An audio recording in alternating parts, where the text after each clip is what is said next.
Яг бүгдээр дараагийн хамжилтын тавтай морил өнөөдрийн бичлэгээр хэдүүллээ.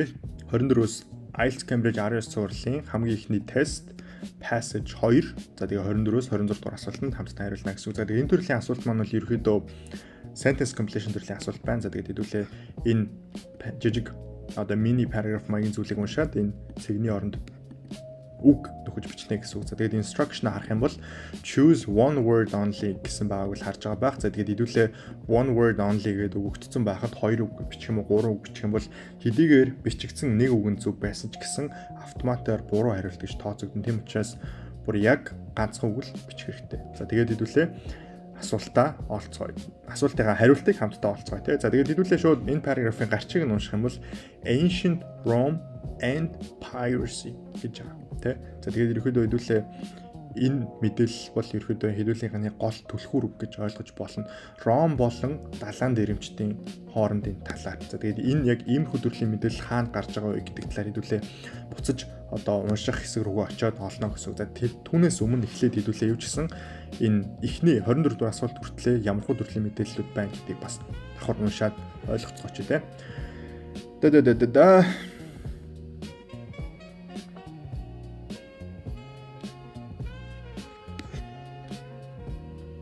За, ерөөдөө та орчуулах юм бол те. Ерөөдөө далайн дээрэмчд бол яг хэдийгээр Ромд асуудал байсан ч гэсэн бас давхар ийм давуу талуудыг бас авчирч байсан. За жишээлх юм бол те. Далайн дээрэмчд нь айгүй их ийм Ромд чухал ийм боолуудыг бол авчирч байсан юм байна. За гэхдээ attacks on vessels transporting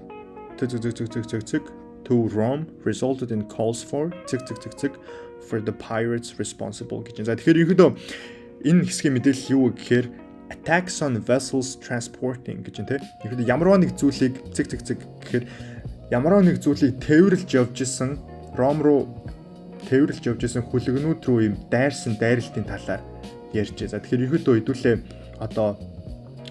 текстнээсээ алийг эхэлж хайх вэ гэхээр шууд Ром болон далайн дээрэмчд хоёрын харилцаа холбоог гаргаж ирж байгаа хэсэг хаана байна? За тэр дундаа яг Ром руу ямарваа нэг зүйлийг тээвэрлээд явж исэн хүлэн онгоцнууд руу дайрсан гэж байгаа тэр хэсэг хаана байна гэдгийг бүр илүү наривчилж хайх хэрэгтэй гэсэн.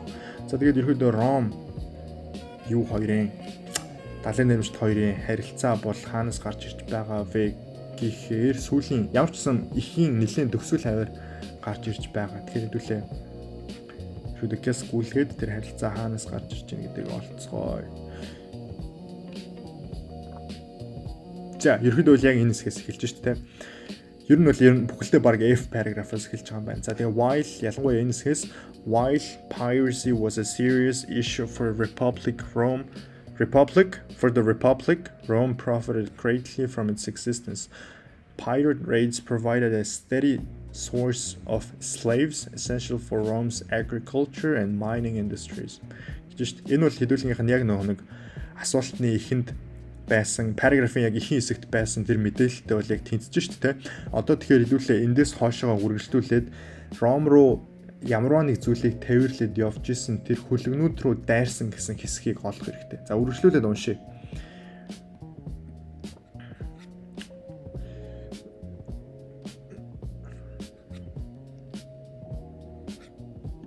За тэгэхээр шууд энэ чинь ер нь бол шууд яг энэ хэсэг гараад ирлээ. Pirate attacks on grain ships which were essential to Roman citizens гэж байна. Тэгэхээр ердөө далайн дээрэмчд бол grain ships буюу ийм grain гэдэг чинь юу штэ. Гурил хийхэд шаардлагатай зүйл. Тэр чинь бас монголоор буудай. Тийм буудай тээвэрлжсэн юунуудтай хүлэн онгоцнууд руу бол далайн дээрэмч дайрсан. За тэр нь болохоор мэдээж Ромын иргэдэд бол маш их хэрэгтэй байсан. За тэгээд энэ нь болохоор сенат буюу Ромын захирагчийн уурыг хүргэсэн. За тэгээд мэдээж далайн дээрэмчдэд ингэж шийтгэхийг хүссэн гэсэн утгатай далайн дээрэмчдийг шийтгэхийг шаардсан гэсэн ийм утгатай ийм өгүүлбэр байна. За тэгээд хэдүүлээ тэгэхээр яг юу тээвэрлж исэн хүлэг рүү дайрцсан бэ гэдэг асуултынхаа хариултыг олчлоо 24 дугаар асуулт. Attacks on vessels transporting юу гэхээр ойлгомжтой grain буюу буудай болж таарлаа шүү дээ.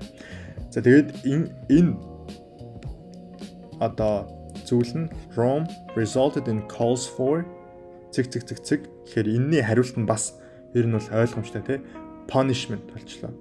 Ягаад тэгэхээр одоо хэдүүлэнгийнх нь энэ өгүүлбэрийг харах юм бол demanding punishment of the culprits буюу гэмт хэрэгтнүүдэд шийтгэл хүртээхийг шаардсан гэсэн утгатай өгүүлбэр байна шүү. Тэгэхээр энэ нь бас яг утга зүйн хувьд хэдүүлэнгийнх нь resulted in calls for punishment for the pirates responsible гэдэг утга зүйн хувьд яг punishment гэдэг үгийг бичих юм бол яг утга зүйн хувьд яг адилхан утгыг гаргаад таарч байгаа. Тийм учраас хэдүүлээ ер нь энэ өгүүлбэрийг бүхэлд нь орчуулах юм бол одоо буудад тээвэрлж явсан энэ хөлөө онгоцнууд руу дайрсан нь Ромын эзэнт гүрнийг далайн дээрэмчдийг ингэж шийтгэх ийм юунд хүргэсэн дуудлагад хүргэсэн гэсэн утгатай өгүүлбэр байна. За тэгээд энэ маань өөрөө яг passage-ын дээр гарч байгаа хэсэгтэйгээ утга зүйн хувьд яг таарч байгаа учраас 24 25 дугаар асуултыг хэдүүлээ зөв юм байна гэж үзээд үргэлжлүүлээд дараагийнхаа асуулт руу орно гэсэн. За дараагийн асуултаа унших юм бол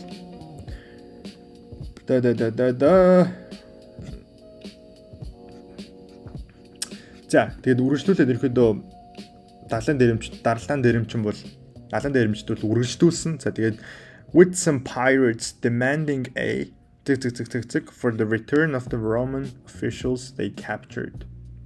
За мэдээж Ромын зарим нэг юм нөлөө бүхий аль бие усны хүмүүсийг бол баривчлаад авцсан юм байна. За тэгээд оронд нь аливаа нэг далайн дээрэмчт маань бол ямар нэг зүйлийг юм шаардсан юм байна шүү дээ. Тэр зүйл нь юу вэ гэдэг талаар хэдүүлээ олно гэсэн үг. За тэгэхээр хэдүүлээ буцаад passage руугаа орцгоё. Хэдүүлгийнхэн тэгээд өмнөх асуултын хариулт хаана байсан бэ гэхээр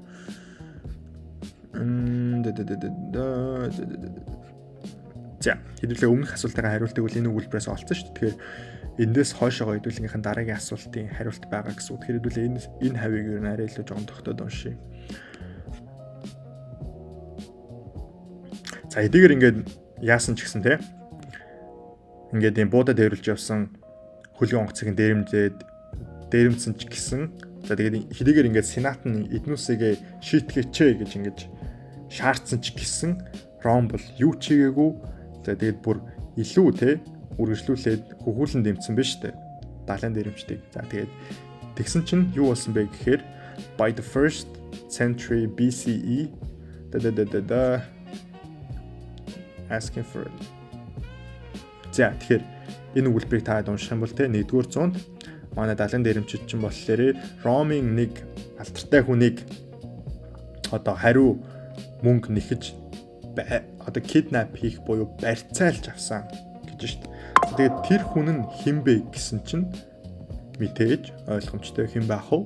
Julius Caesar гэж юм те. За тэгэхээр хэдүүлээ мэдээж далайн дээрэмчид барьцаалсан хүнийхээ оронд юу нэгсэн бэ гэдэг мэдээллийг хайж байгаа. Тэгэхээр Caesar-ыг баривчилж одоо хулгайлж авсныхаа оронд нь юу нэгсэн бэ гэхээр asking for a large ransom to be paid гэд энэ хэсгийг үл таарч байгаа. Тэгэхээр хэдүүлгийнх нь асуултын хариулт маань бол ransom гэдэг үг байх нь. Ransom гэдэг нь болохоор угаасаа яг мөнгө. Тэгээд аливаа нэг хүнийг барьцаалаад оронд нь хариу нэгж байгаа мөнгийг бол ransom гэж нэрлэдэг. За тэгэхээр хэдүүлгийнх нь асуултын маань хариулт бол 26 дээр ransom болж орж ирж байна гэсэн үг. За тэгээд иймэрхүү байдалтайгаар sentence completion төрлийн асуултыг бол ажиллаад явна. Тэгээд энэ удаагийн бичлэгтээ хамт байсан бүгдээрэнд нь баярлалаа. Тэгээд хэдүүлээ дараагийнхаа бичлэгээр уулзтлаа. Түр баяртай guys.